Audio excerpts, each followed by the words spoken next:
Okay, the time is approximately 7:02 p.m. and the May 27th, 2021 Farragut Board of Mayor and Aldermen meeting will now come to order. Tonight we will be operating out of the Farragut Community Center located at 239 Jamestown Boulevard. During this period of time, we will be observing physical distancing with personal face protection optional. All the Farragut Board of Mayor and Aldermen meetings are public notice per Tennessee state law. This month's meeting will be viewed live on the Farragut YouTube channel and our website, live stream. It will also be recorded and can be viewed later on the Town of Farragut YouTube channel, as well as Charter Channel 193 and TDS Channel 3. During the regular posted agenda, all comments or questions from the Farragut residents will now be in person. If you're interested in speaking, we ask that you fill out a blue card with your name and address and agenda number on it and turn it into the town recorder prior to the start of the meeting. The mayor shall maintain and control the meeting to provide a professional and objective environment, so please read the posted comment protocol and understand that there will be a 5-minute limit for each speaker. At the end of tonight's business meeting, there will be some time reserved for public comment under the Citizens Forum agenda item, in which the same rules apply as the regular posted agenda item. Okay, we'll have the meeting called to order, and we'll have our Assistant Town Administrator step up and do our prayer, please. Please introduce yourself and start the night out with a prayer. And it will be followed by the Pledge of Allegiance to our country's flag tonight by Troy David Gleckley.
Yourself. Hello, my name is Troy David Gleckley, and I'm the Eagles Scout now for 359.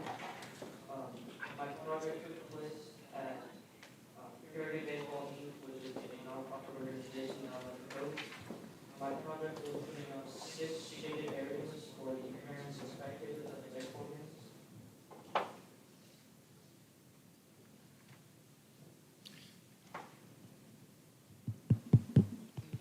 Awesome. Thank you.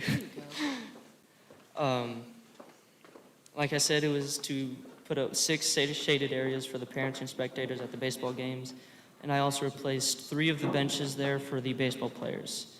It was an honor to do that for the organization, and it is an honor to be an Eagle Scout now. Okay, thank you, Troy. Troy did all this while he was still running his lawn care business and also serving as a captain on the high school swim team. So, congratulations. Can I add just a little bit? Sure. Troy, thank you. I spent a couple of summers there with my son who played baseball, so I know the parents really appreciate that.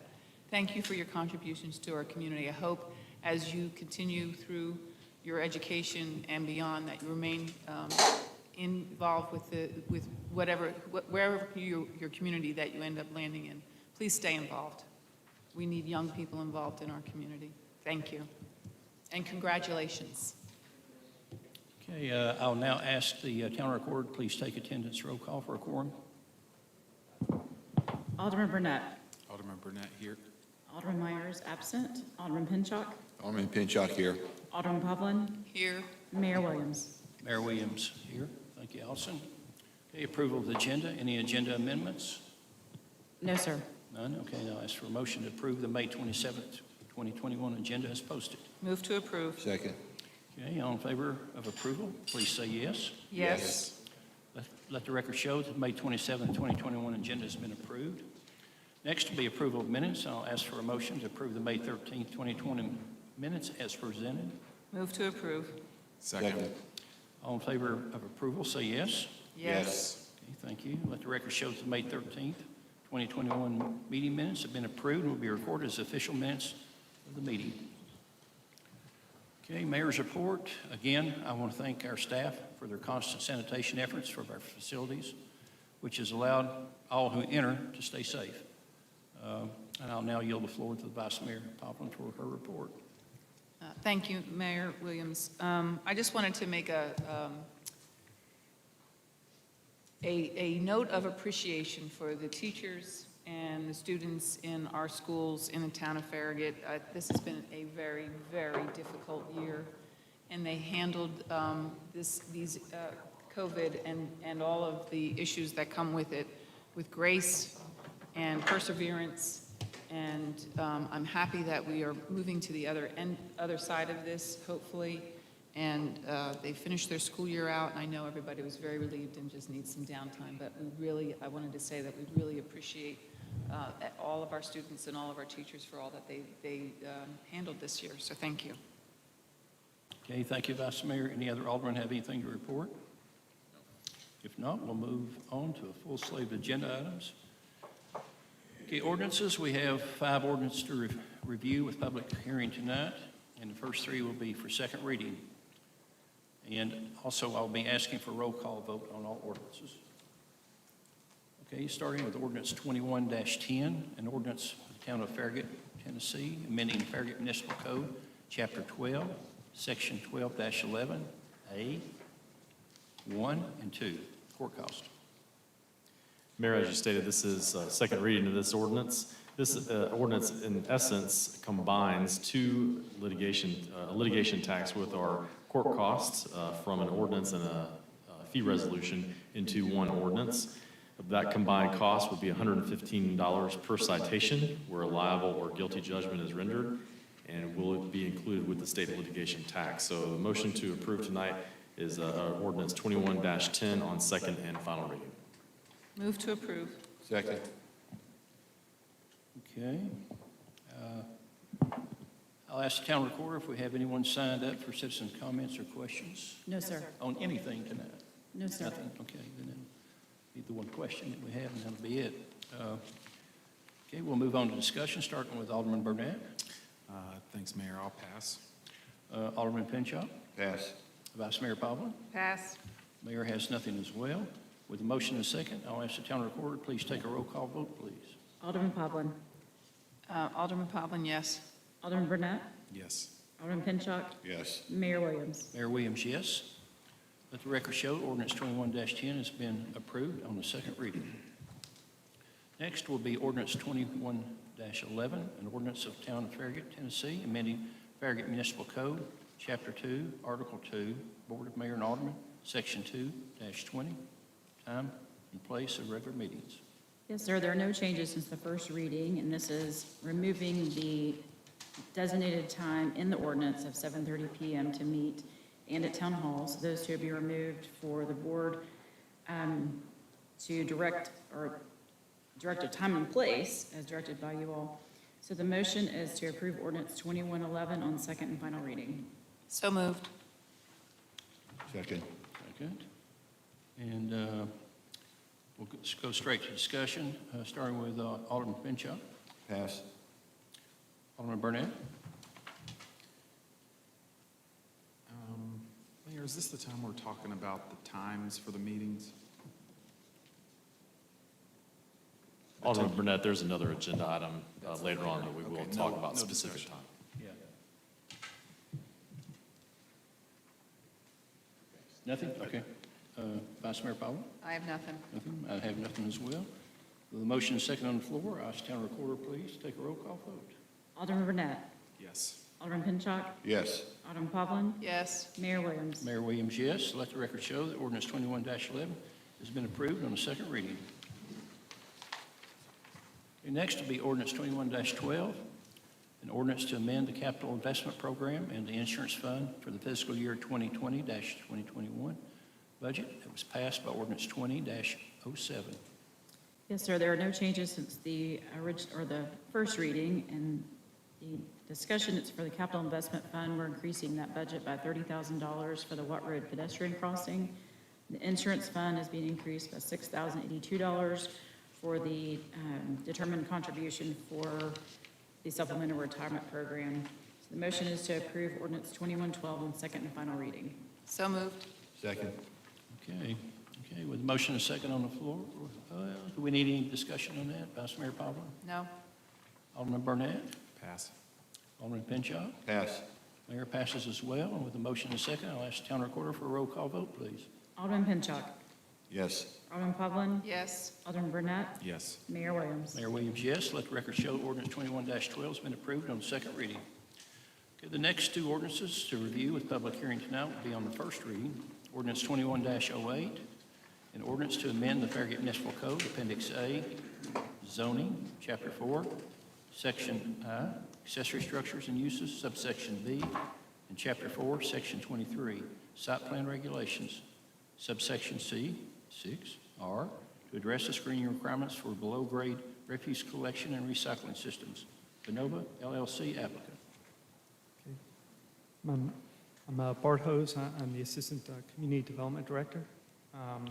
This ordinance makes two minor changes to the town zoning ordinance, and they both deal with an applicant's request regarding our screening requirements for their dumpster system. They use a partially recessed, sort of below-grade dumpster system.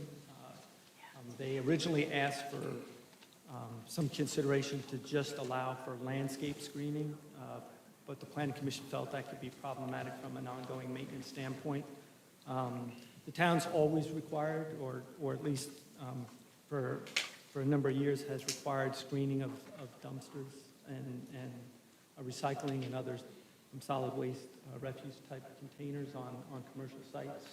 So what the Planning Commission looked at and is now recommending to the board in terms of this text amendment or these two minor text amendments would be to allow them to screen on three sides with a solid type opaque wall type structure and not have to put a gate on the front if the front access to the dumpsters are turned inward towards the larger development site and aren't facing out towards the street. So here's a slide of what it looks like, at least from the above surface part. I think there's a schematic in there, a couple slides back that show that it's a partially recessed system. It's got some advantages apparently in terms of odor control and also leachate and runoff control. So again, the amendment is fairly simple. It's just allowing for screening on only three sides with no gate on the front access if it's oriented on the inside or towards the inside of the development site. And the second minor text amendment just deals in the site plan section, and it just takes out one sentence that was dealing with garbage dumpsters and stuff that was redundant regarding screening. So again, the Planning Commission reviewed this request at a couple of meetings, and then at the April 15th meeting, they went ahead and recommended approval of it to the Board of Mayor and Aldermen. And staff also recommends approval. Okay. Move to approve. Second. Okay. Discussion. We'll start with Alderman Burnett. These text amendments are only related to the partially in-ground containers, not Yeah. the current ones. I don't think I have any more questions. Okay. Thank you. Alderman Pinchot. Yeah, I have a couple questions. First of all, type of material that can be used, is it any restrictions? The ordinance calls for sort of an opaque type wall. It does have to be architecturally compatible with the principal building on the site, but that's the same as our other screening requirements. So you know, it carve out, or the carve out here is really Part B, under the garbage dumpsters, compactors, and recycling containers. That item number B is the new language in the ordinance. All right, I like the material being used up there, that's nice, and I've seen some that, around the town that look pretty bad, so I was a little interested in seeing whether or not the planning commission had designated specific materials. I'm not a specific material because we never know exactly what the building's going to be made of, but, you know, but the screening material does need to be architecturally compatible with the building architecture on the site. I guess my other question is, one on four-sided, some of the dumpsters are a lot of trash that gets, you know, before it was leaking, a lot of stuff leaked out, and I understand that's not going to happen here because that will be down below ground level and so forth, but there's some dumpsters that are pretty bad from the front. So I just wonder, what was the planning commission's discussion on that? And what were their thoughts? There was some discussion at the meeting regarding some of the maintenance issues and problems with gates and some of the problems that site owners have with the gates on the front. And in this case, because it's more contained, you know, the garbage goes in the top, you know, you don't have necessarily a rusty, you know, older steel style dumpster out there and some of the other problems with overflow of refuse and stuff that the planning commission felt that if the front access was again turned towards the inside of the development facing inward, it wouldn't be a problem. Of course, if it becomes a problem, you know, the ordinance can always be amended and gates required in the future. I guess my thought was, looking at this slide, I see a sidewalk, I see a lady, it looks like a lady approaching the dumpster from along the street. So this is facing the street, facing the sidewalk where people are going to be seeing it. Yeah, That's these were images that were Yeah. supplied by the applicant, so it, you know, it doesn't necessarily reflect what, you know, what our ordinance is going to require. I'm glad we have at least 3 sides. I wasn't sure whether or not we needed 4 sides, I guess was my only thought. I have no further questions. Okay. Vice Mayor Powell? I don't have any questions, just to address for a little bit more clarity for Alderman Pinchuk. I think the control there for the Planning Commission is that it's required to be architecturally compatible with the principal building. So that gives us leeway to have some control. It is much lower because part of it's underground, obviously. I think that was part of the conversation, that it's not as obtrusive, so it kind of hides in there. I gathered that. I like that. Yeah. We have issues at Anytime Fitness, the dumpsters in the back of the building, but we have issues with the gate there as well, and it, you know, it gets ratty pretty fast. So I can see what they're trying to do is get this cleaned up, but I agree with you. That's something we need to keep an eye on and see how this works out, and if we're starting to see problems, we need to get on top of it. Yeah, I think in the beginning it's going to look great. Yeah. I like the idea, I like the concept, I like the material, Yeah. but a year or 2 years down the road. What does that look like? Does it, yeah, I agree. Well, the positive is that it sits down in a hole, so it's always going to be centered in there. It's not going to be crooked and sideways. And, Yeah. you know, there'll be no side doors that are opening. The only thing that really concerns me is if this was in the town center. I don't think it would be. I think they'd have a hard time figuring a way to make it look. Yeah. I don't know how you could turn it to where that would work in the town Well, center. in that case, then they may have to gate it. Yeah. I think. You know, because the way the ordinance is written, I think that if they can't have it, you know, inward facing, then, you know, then a gate would be required, which shouldn't interfere with the operation of them. I know that they have installed some downtown Knoxville. Are they going to have to show us this on their site plan? I mean, how it's laid out? Yeah. So we could come back to them and say, well, in this case, we want a 4-side. And that's required now. They always have to show where their dumpster locations are going to be on a site plan. Yeah, one of the things that you see quite often is with a dumpster that has wooden post, it's usually the post is so flimsy that the gate is not are just flimsy along with it, but the ones that are made out of brick seem to be a lot sturdier, and they don't have all the gate issues that the wood or composite material has. So, okay, that's all I got. Okay, we got a motion and a second on the floor. I'll ask the town recorder, please take a roll call vote. Alderman Poplin. Yes. Alderman Burnett. Yes. Alderman Pinchuk. Yes. Mayor Williams. Mayor Williams, yes. Let the record show that the ordinance to amend the Farragut Municipal Code has been approved on the first reading. Ordinance 21-13, an ordinance of Town of Farragut, Tennessee, adopting the annual budget for the fiscal year beginning July 1st, 2021 and ending June 30th, 2022.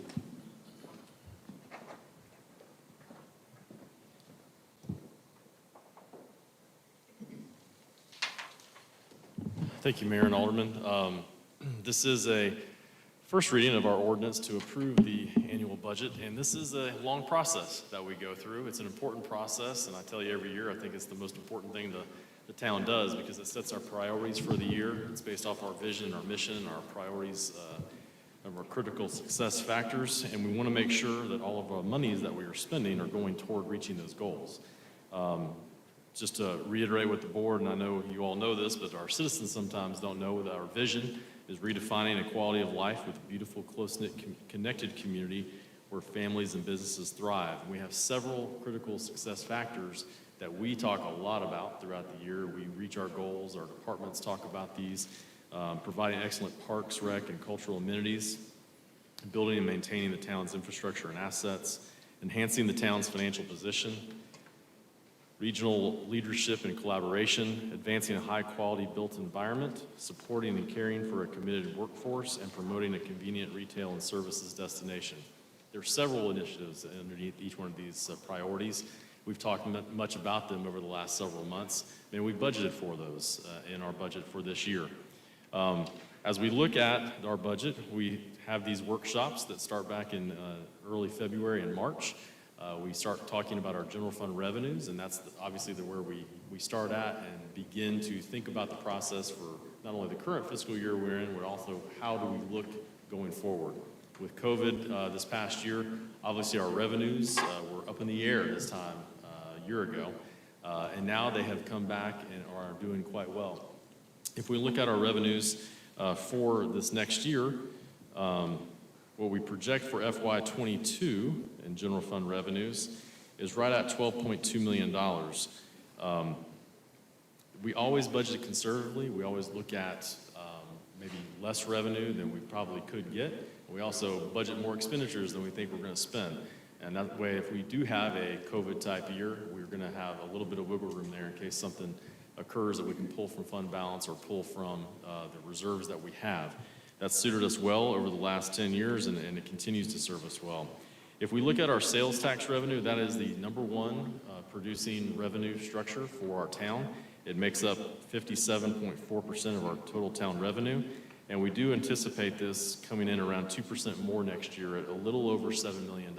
So even though COVID has had a hit to us, we have seen our economy over the last 8 months come back very strong. We've seen our citizens and those around us shopping at our stores and maybe even grabbing stuff and taking it home with them or having their Amazon deliveries now that we get credit for those. So those all help in getting that bottom line a little bit greater. Another one of our main revenue sources is our state share taxes, and this makes up, again, around 17% of our total revenues.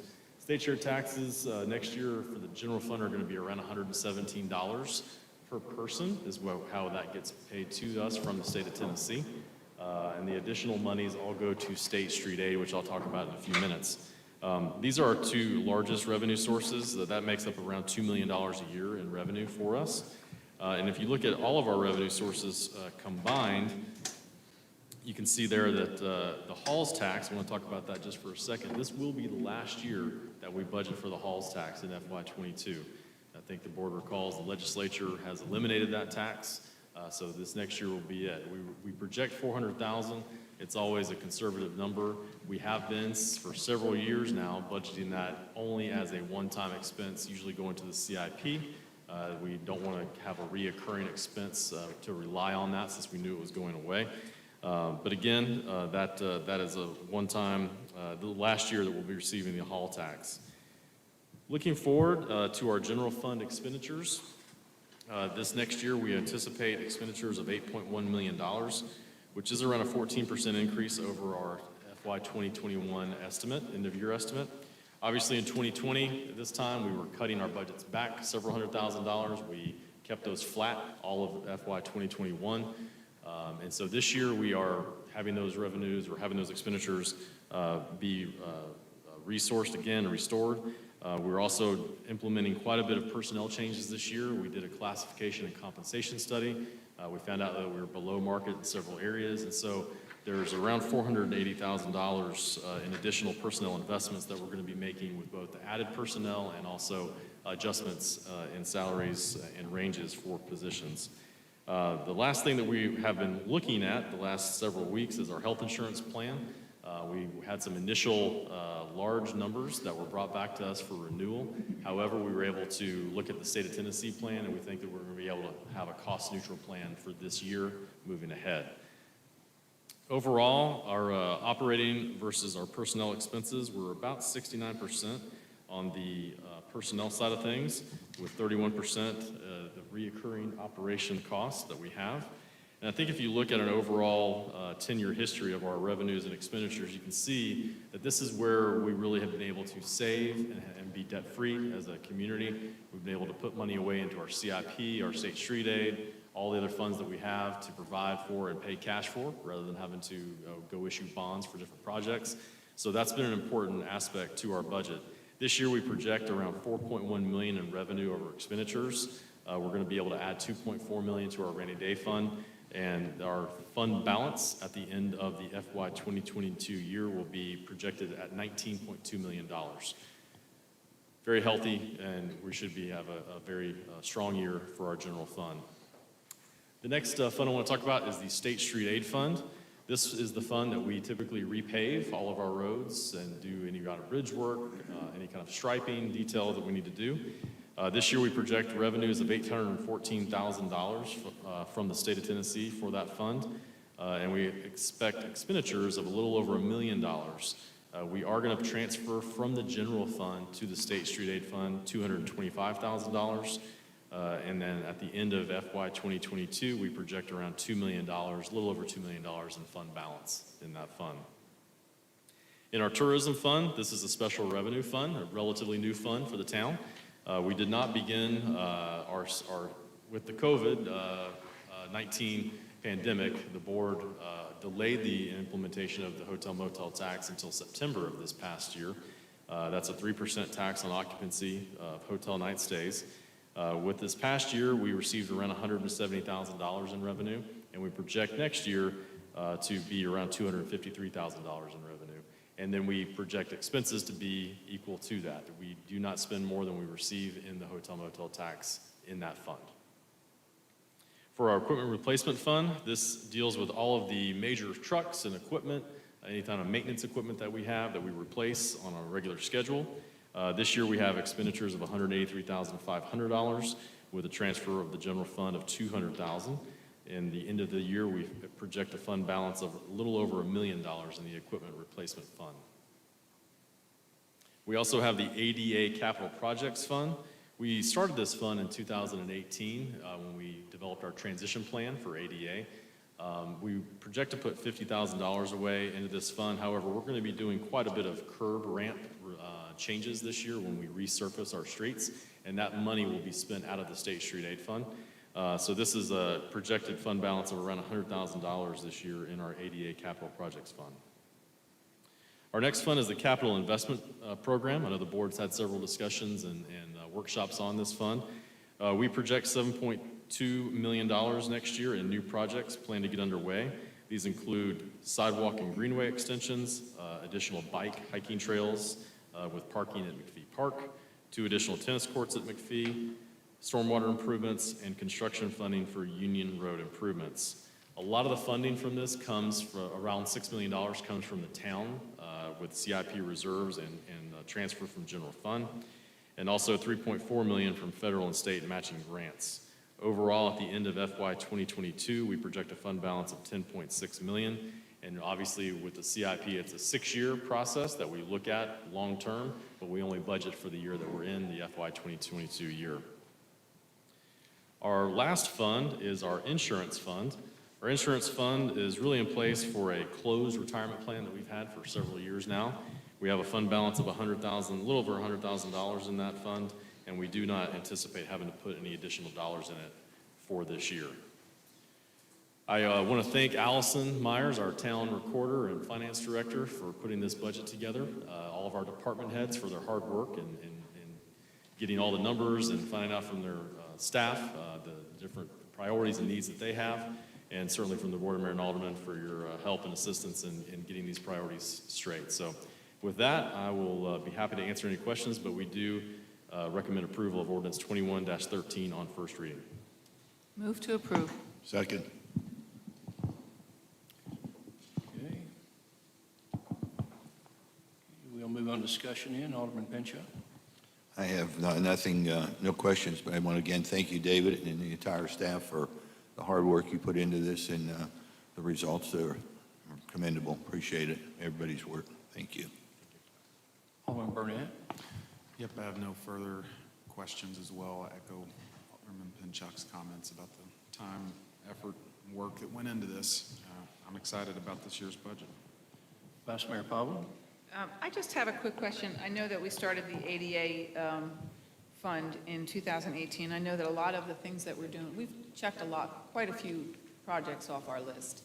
We have. Can you give me an example of because I understand that when we're doing curb ramps, when we're repaving, that stuff's coming out of state street aid or coming out of the project itself. For instance, what we're doing over at Smith Road, that sidewalk, we improved, we brought up some of the curb ramps to the specifications that we're supposed to. What would be a project that would come out of the ADA fund? I'm just curious. So we had a restroom that we did at Town Hall this past year. Okay, And the restroom renovations were all ADA compliant, so that came out of that. Okay. We did the restroom at Anchor Park, was also, got credit for ADA compliance for that. We had some grant money from the state, but certain projects like that are what we would pay in the future for ADA monies. Okay. Any kind of ramping, any kind of restrooms, any greenway trails that we need to make some modifications to would come out of that. Okay. That was the only question I had. This is a comment that I want to make because I'm very excited about some certain things on our capital investment program. We have sidewalks and greenway connections throughout here in our road projects, in our general government projects, and that thrills me in both wards.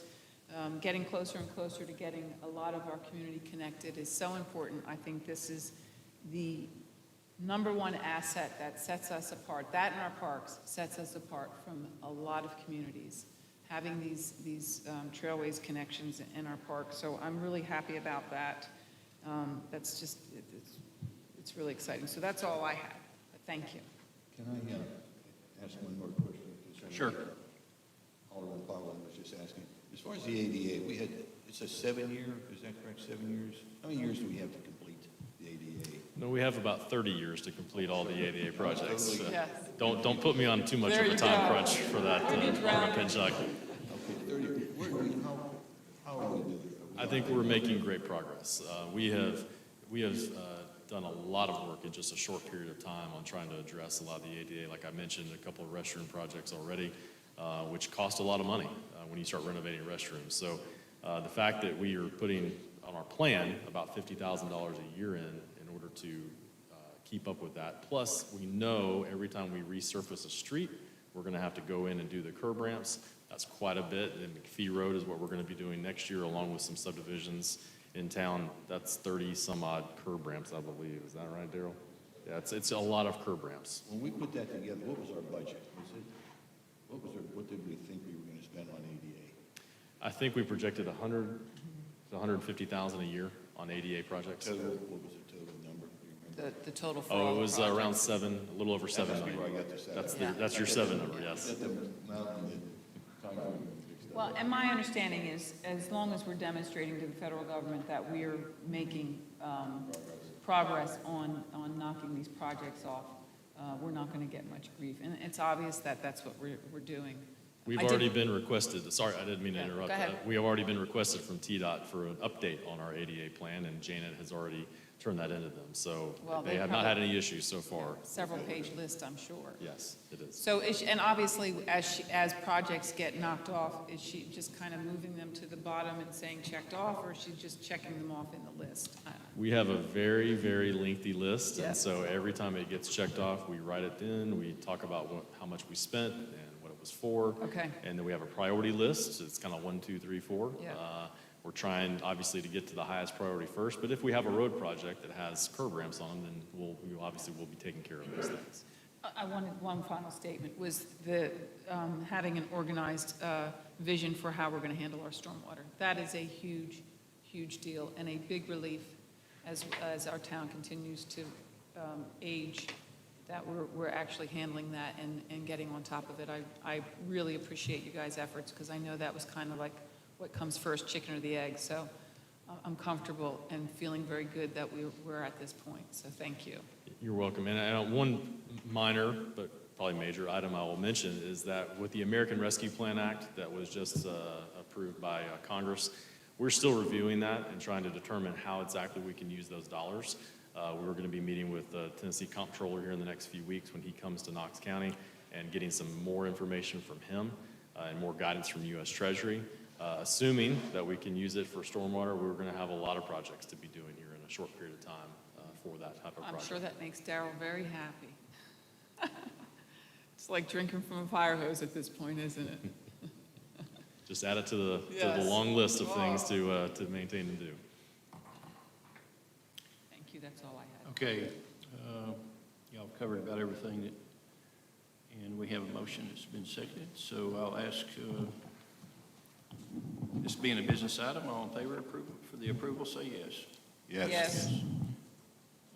Let the recorder show resolution R21, or 2021-05 has been approved as requested. Okay, next. No, we just- Mayor, that is was an the ordinance. That was- That Oh, is I'm an sorry. ordinance. I'm sorry. Let me back up.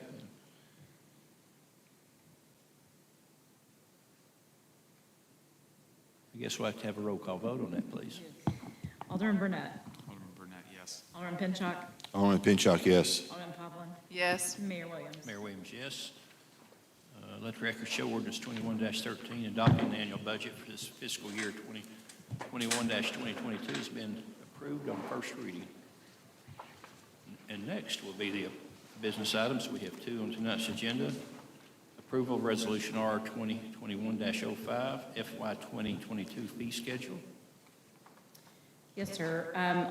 In your memo, we have a detailed listing of all the new fees, but in summary, the new fees are for McPhee Park and the Ralph McGill Plaza.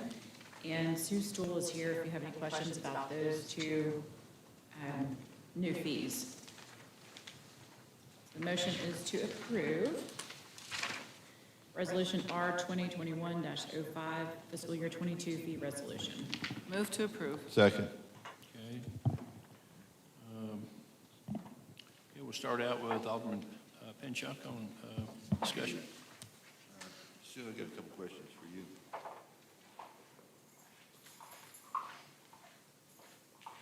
The new McPhee Great Pavilion rental fee, Yes, I see here it's $150 per day.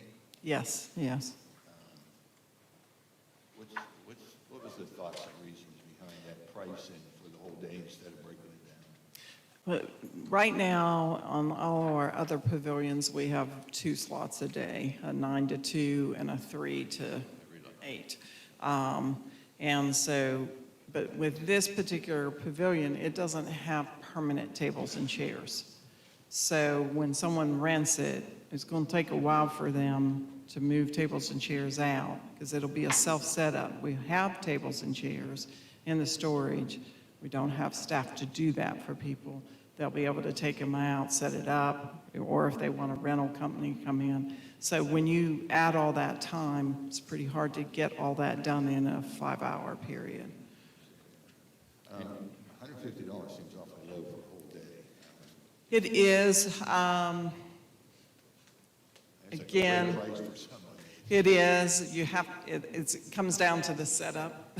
You know, again, there's no permanent tables and chairs, so someone's going to have to spend some time and/or money to come in and put that out, and, or bring in whatever it is that they want to bring in from an outside company. So, again, you know, it's hard to compare prices of pavilions because it ranges from everything from free in Lenore City to way more than what we charge in certain venues or parks in Middle Tennessee. So we picked what we thought was a reasonable number, went to the Parks and Athletics Council, but, you know, we're fine with whatever you all decide.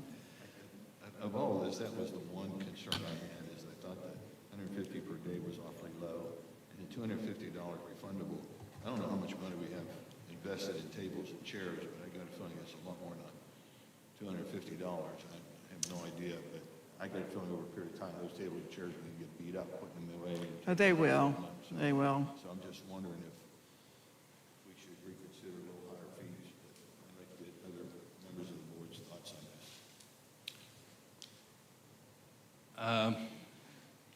I think really the 150 is fine. I think I would tack on a fee if they use our tables and chairs. Okay. I had a gentleman ask me today, when I was over at Local Motors, if we had a pavilion that they could have a cornhole tournament in. It was empty. And I said, well, not yet. For what you're, in other words, that's something that they're looking at. So that would be an empty. And that's the reasoning behind this, is that we wanted something that was really adaptable. And you can't put tables out in a pavilion in parks these days, unfortunately, without tying them down, securing them, because they'll be gone. Or in the lake or somewhere where they're not supposed to be. So, yeah, if that's, we are moving the tables that came with this building over to the park and using those. They're older, they're a little heavier. Round table. Rounds, rounds work best for fitting in a lot of people. So, and I then think that's replacing these tables. I would agree with that idea. Extra rental for the table and chairs. What kind of fee do you think? I guess we're going to have to put a number in here. Yeah. We're going to put on this. What would you suggest, Sue? Was there any discussion with the Parks Committee on? They didn't have that recommendation. We didn't go down the Yeah. path of adding table fee, but it does, I mean, we're clearly, it's a low-cost rental. It's a very low-cost rental, and we even went down the path of looking at all our pavilions, and our pavilions are rented out till Kingdom Come, and which also brought up the point, if they're that rented and in that much demand, we can get a little more money from I it. keep hearing that. Yeah, I think next year we'll be coming back. We're coming off of COVID, and of course, we start this process with other committees pretty early in the year, but coming off of COVID, we didn't want to make a lot of, staff didn't suggest a lot of changes because we didn't know, but since that time, we are booked every weekend at McPhee for a long time. So whatever your pleasure is fine. Steve's here, and he can tell you tables and chairs aren't cheap. On the other hand, when you rent them from a rental group, they bring them and set them up. So this will be a self-setup. I don't think we need to necessarily be in the table and chair rental business, but I think they should be available for a nominal fee. Okay, so $100, $150, what? I think 100 would be fair for what we've got. It'll just be chairs and tables in there, rounds and a few rectangulars. What's the large pavilion that McPhee cost? It is 100, 120. oh, thank you. It's in there per day, I guess, yeah. So, 100 seems low to me, but I don't know. Steve, do you have any thoughts?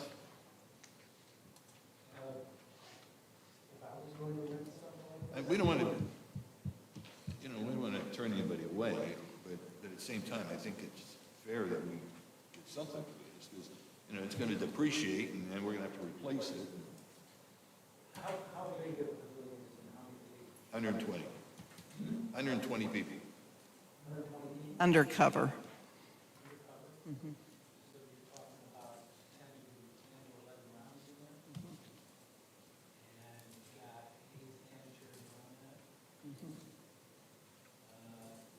That would cost me $250, $260 from one of the local rental companies. Including set up and tear down by them?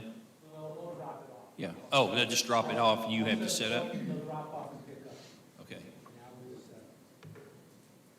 I'm fine with half that, 125. Sounds good. That's the only reason. Okay, and then I have one other question. Sure. Go ahead. On the park usage fee, change from 25 per hour to 100 for the annual permit fee? Yeah, so this is for photographers, professional photographers that come to the parks and take pictures, senior pictures, wedding photos, whatever. It's for the boot camps that just sort of use the open areas or a trail or whatever. They're not using fields, they're not using pavilions, they're not using a set area, but they are using the parks for their private business gain. So it's very common, and we have had it in the past, for a business to pay for that because these are public-funded entities. So in the past, it's been $25 an hour, and we've been able to collect that from some people. It's really hard to get this from them. They show up, and it's just really difficult to police this. And so we had some backlash on that, so we started looking around, and the city of Knoxville does the $100 a year permit. They still have to register with us and tell us when they're going to be there. For example, we had a situation where we had Book Fest a few years ago, and a photographer showed up with a bunch of bunnies and a lamb and a bunch of stuff for a private photo shoot that we didn't know anything about. They set up on one of the bridges and caused a lot of chaos for our event because people thought, of course, that the lamb was part of the, you know, all that kind of stuff. So we'd still want to know what the schedule is, but we think we might, and we've already had a lot more inquiries about this at this point already. It's pretty typical, again, to have an annual fee. It's not unusual. Well, is it like, someone paying the fee, they think they might use it monthly or quarterly, or? As often Does it as, completely vary from- yeah, it just varies. I mean, one of our worst offenders are the burn camps and, you know, not particular to but any of the fitness camps and stuff, and they might use it every week. I'm just wondering, could you put $100 for annual fee for 4 uses, or? We could. And then if any more, then we'll look at it. I mean, I'm afraid someone's gonna come out there every month and use it, you know, take advantage. They might. So could we put some type of limit on that? We can. Again, it's catching them. That's hard. And then somebody knowing how many they've used. Yeah, and- who's keeping up with it? It's record keeping and it's catching them. I mean, but, you know, if someone's on the field, it's pretty easy for us because we have a great schedule, but otherwise. And then that leads to the question, do we really want to put that on our staff who's already stretched thin at this point? That was one of the main drivers of going to the annual Yeah, permit, is to keep it simple for them. For Right. people pulling permits, it helps them, and for staff, it's easier to track. yeah. And Why don't we try a year with the 100, and don't put a limit on it, and just kind of monitor. If we're going to have to tell you when they're there so that you don't have conflicts, then I think we'll be able to see just how much they do use it, and if there's a need to put a limit on it. now, if they're renting something, if they're using a parking lot, like we've had film crews come, if they're going to take over a whole parking lot, we do charge them for that. If they're going to use a pavilion, they have to pay for that. If they're going to use a field, they have to pay for that. But this way, we get their liability insurance. Otherwise, we got people out there teaching things that were not included in their coverage.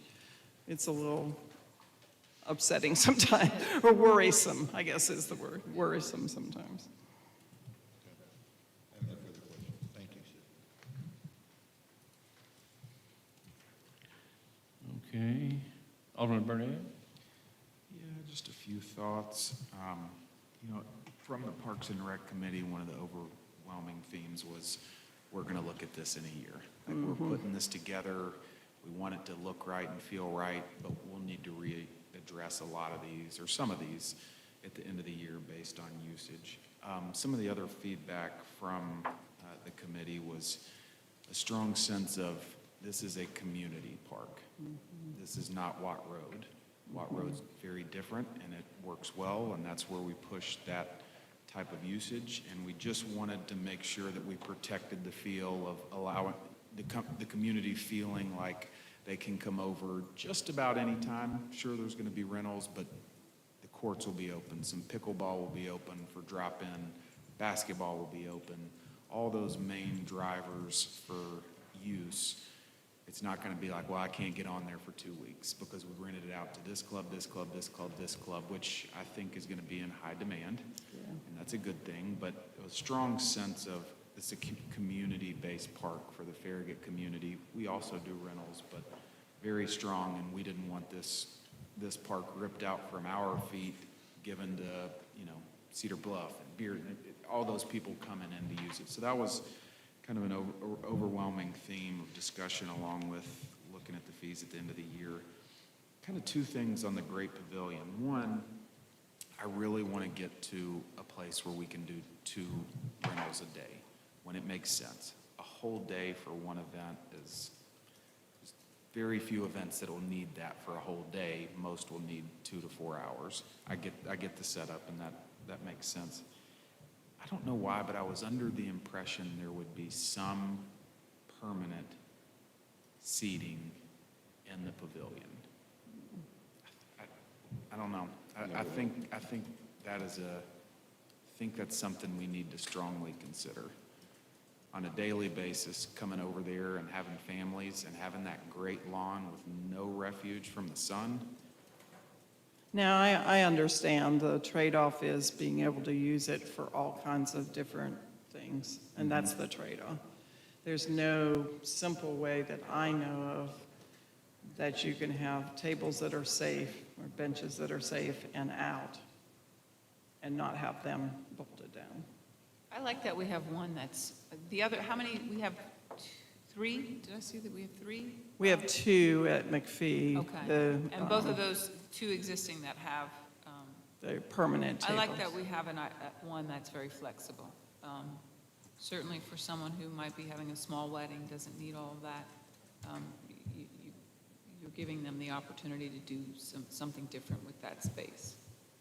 I understand your concern, though, You can't go to those upper pavilions are a ways away. What I see happening, because we see it anyway at the splash pad, is they'll bring their pop-up table and chairs, and they'll sit under there. Chairs or pop-up. Yeah. That's what I see happening if no one's using it. So we do have, for the first time really in our parks, with the exception of a few little areas, we have 6 sort of cement pods that are going to have tables on them, and we've never had really that in the midst of a big area that's open, and so that's going to be really nice. Maybe in the future you'll want to consider putting shade over them. So I've actually had some people ask me about their chess clubs meeting at the park and playing chess, whether it be on the weekend or even some are retired during the day. And also several young people have asked me about ping pong tables, Yeah, which I've had yeah. a discussion with you about. yeah, And the concrete, the ones that they can't pick up and walk off with Yeah, yeah. or destroy. Or roll off with, yeah. But, as truly a community park that's, looking to do things out there and have amenities for everybody. Well, And I think some of those people need to be in the shade. They don't want to be just sitting Yeah, no, I agree. It's going to be hot there. Very hot in August. We need some tables. Something we can look at is when Ron and I were looking at the facilities in Murfreesboro, particularly at the baseball stadium, they had some very unique shade structures that I'm sure you've seen them that were looked to us to be pretty low cost. I mean, I didn't see a great.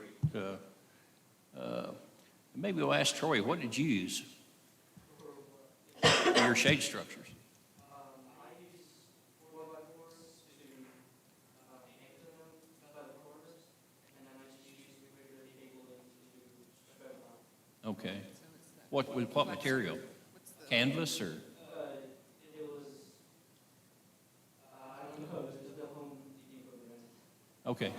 Just, yeah, it was just regular. Just like a tarp? Is that what you, okay. Yeah, we're looking at Well, it's probably not a tarp, it's probably meant to be shade structure, but, Yeah, it was a heavy duty mesh part. yeah, yeah.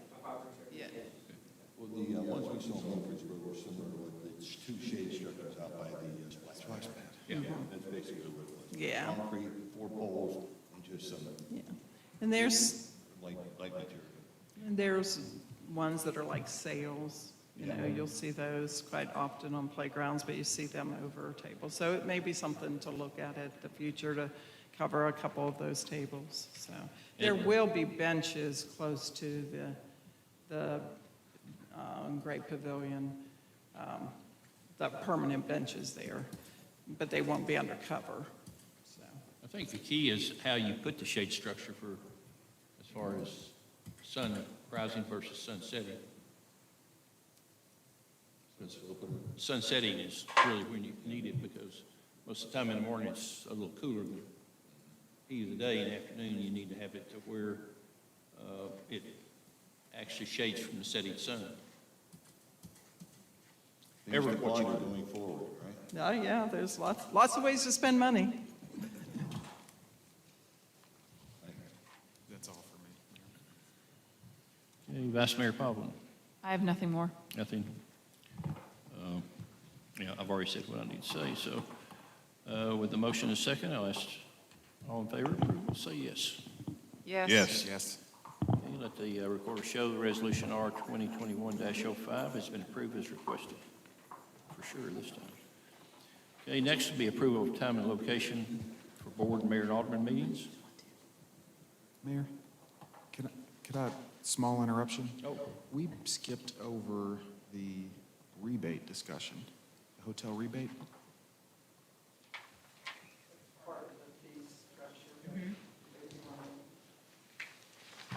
Completely up to you, but I think it's worth mentioning. It's something that we. Oh, okay. For the hotels. So what staff is proposing and Parks and Athletics Council and the Tourist Visitor Advisory Council also has approved is a rebate to our rental groups that might have a tournament, a meeting here, something at the plaza that would book at least 20 hotel rooms. And what we're proposing is a rebate, and this is a rebate against what they are paying for the rental fee for whatever facility they have, of $2.55 per hotel night that gets rebated back to them, and it would come back to them when their deposit is returned to. And they would work with the hotels, we would work with the hotels that they would get a letter from the hotels within 2 weeks after the event and give it to us so we could then process that rebate. So, you know, if you have something and there's a chart in here for an example, and it's the $2.55 is based off of a 3%, which is the hotel tax that you all approved, on an $85 average daily rate, which is what it was in 2019 and quickly getting back there. So we felt like that was something to help the hotels, help encourage, entice the renters that we have to actually use Farragut hotels, because they don't all do that now, and there's nothing we can do about that. And instead of using I call this the carrot instead of the stick. So this is what we come up, it's not unusual, other places do this and other versions of this, so. So if someone comes in, rents 3 rectangular fields, turf fields, and it's $300 for each field, so that's $900. And there's 100 rooms, it would be $255 rebate. You get on that $900. Right, Likely twice that, because you got a Friday night. and a Saturday night, so it's hotel nights. Well, if it's 100 nights, 100 room, I was thinking 100, 51 nights, 50. Yeah. Okay. Oh, absolutely. Yeah. But if it was, if it was 2 nights, at 100, it would be 200, so it'd be $500, something like that. Got it. So, That sounds reasonable. yeah, so, one example, most tournaments, because we don't have that many facilities, they will get some rebate on this, but they probably won't get their whole rental fee back. So it would be up to that rental fee, because they couldn't get more. But in the case of like the Children's Defense Fund that came and booked our hotels, which was huge for us, they would probably get use of this room for free for a couple days. That rental would be, rebated back to them if they wanted it. So that's an example. And that would keep them here. I mean, Right. They were venturing out to Right. their, Right. so that would keep them here, which is nice, because then they're spending money here. instead. Yeah, they're not doing, I think they're doing virtual again this year, but maybe they'll come back, so. I think it's a good idea. I think it's a good idea. Yep, I just thought it was important to highlight Well, our thank you. effort behind that, what you've put together and brought to the Parks and Rec Committee. And, we said we wanted to put heads in beds, and this is a good step in that direction. Well, I need to thank Trevor, who helped us a lot, and we started with some crazy formulas and ended up dumbing it down to something that was easy to do, so, but he was a big help to us, so. This is for 1 year, so we can evaluate it. Exactly, yeah. It'll give us a good tracking. The other part of this is that we would take the fees, the rebates from the tourism fund and put them towards whatever the rental fund that they would go towards. So doesn't wipe that out. That revenue would stay the same. And that way we can really track and see how this is working even better, so. I'm sorry, Drew, I knew we discussed that during the tourism meeting, and I didn't. Yeah, guess- it is part of the fees, so.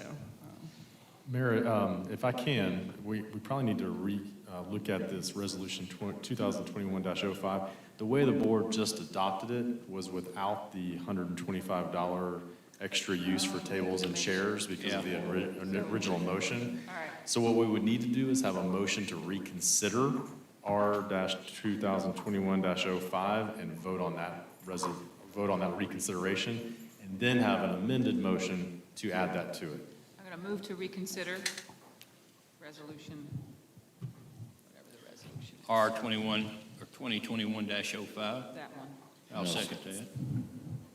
And then I'm going to move to amend my We'll need motion. to vote on that. Okay, first. sorry. Okay, all in favor of approval, please say yes. Yes. Any nays? None. And I'm going to move to, for an amended motion to approve Resolution R-2021-05 with the addition of the $125 for table and chair rental for the McPhee Pavilion. And I'll second that. Okay. Got a motion and a second. All in favor for approval, please say yes. Yes. Yes. Any nays? None. So let the record show that the amended resolution, R 2021-05, has been approved as requested. Is that good, David? Yes, sir. Okay, thank you. Got it clarified. Okay, we're back to discussion on the approval of time and location for the board, mayor, and alderman meetings. Yes, sir, this item is on your agenda because obviously the board adopted ordinance 21-11 earlier, which allows you the flexibility to decide the time and place of your meetings on the Tuesdays or on the Thursday nights, on the second Thursday nights. We've been having them here at the community center for this month. Our plan was to go back to town hall, but we would just like the board to talk about that and basically have an approval of when you want to have your meetings, such as the time. We've typically done it at 7 o'clock for several years, but you can certainly push a different time if you feel appropriate, earlier or later, whatever the board approves. And this will just be for the board, mayor, and alderman meeting, not planning commission meeting. Correct. How do we make a motion when we don't have a, do I make a motion with the time and place, and then we could make an amended motion? I'm going to Sure. make a motion to approve Board of Mayor and Alderman meetings to be held on the second and fourth Thursday of each month, starting at 7 p.m. at the Farragut Town Hall, beginning June 10th, 2021. I'm just making the motion to get the conversation going. Got it. I'll have to second it then. And we'll go on into discussion on whether we should keep it at 7 or move it to 6 or just leave it to where we deny and actually make it flexible based on the ordinance that we passed. Well, if I can, Mayor, I think we would want to try to make a time that you're going to normally have the meetings. Anytime you want a special call Okay. meeting, you could certainly do that at a certain time and place as needed. But for the regular meetings, if they were on a consistent basis for some period of time, I think that would be best for us and the public to know when to expect those meetings to be. Okay, Vice Mayor Pavlin, you made the motion, so you, This is, my only concern is I really prefer to have this discussion with Alderman Meyer here, because we all need to be in agreement. I can make it 6 p.m., I can make it 7 p.m.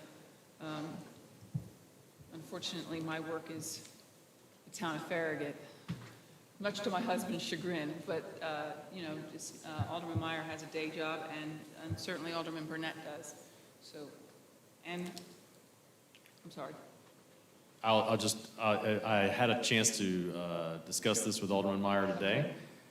He couldn't be here, but he did say that he could make a 6 o'clock meeting time, but he could not make an earlier meeting time than 6 o'clock, Okay, well, and it's. if that helps in your discussion. Okay, that does help, because I didn't want to make a decision without knowing what his feelings were on it. So I'm fine with either one.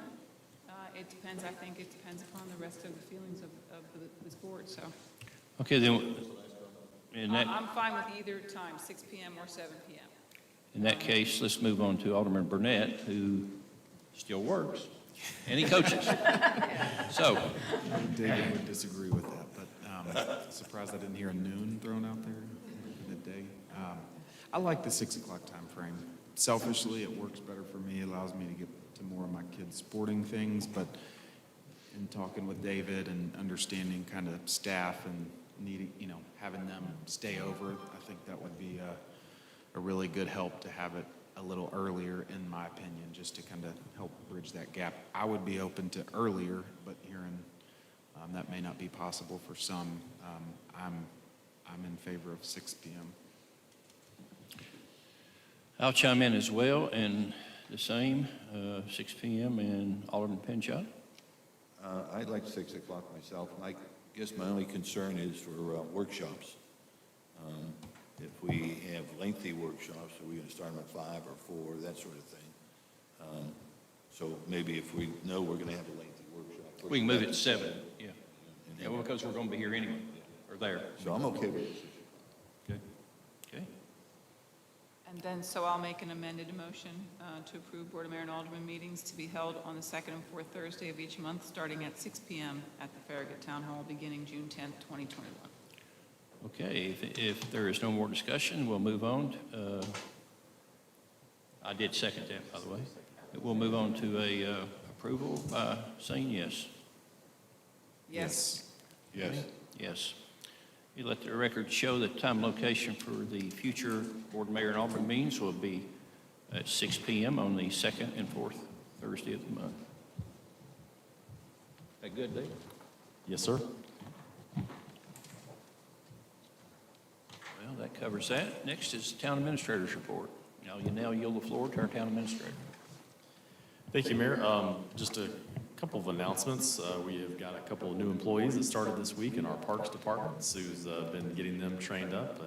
Our community center attendant and our media specialist, Grayson, and, Hunter. Yes, got it. So both of them started this week, and we're glad to have them on board. I think also the board, I don't see her here tonight, we recently received the retirement announcement from Janet Curry. She'll be retiring in August, and so we'll be actively hunting for somebody to fill her position. And Janet's been with us for about 13 years now, so we really appreciate all of her service to our town, and she's ready to retire, and we'll be looking for that position soon. So just wanted to give you a heads up about that. And that's all I had to report, unless the board has any other questions. No questions from me. Mayor, could I say Go something? ahead. Just wanted to recognize the Farragut Athletics has about, I believe, 4 teams this spring that made it to state, which is a huge accomplishment.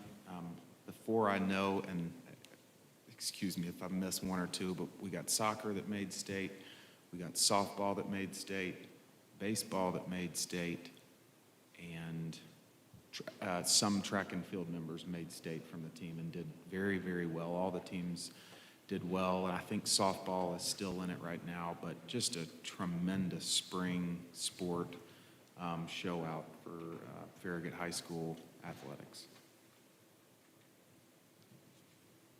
It's great. I talked with A.D. Dodgen, and he's very proud of everyone. It's been a great year to bounce back from. So, okay, without Tom tonight, we'll not have a town attorney's report, and it does not look like we have any citizens signed up for the forum. So, time is approximately 8:14, and without objection, May 27th, 2021, Farragut Board Mayor and Alderman meeting is now adjourned. Cool.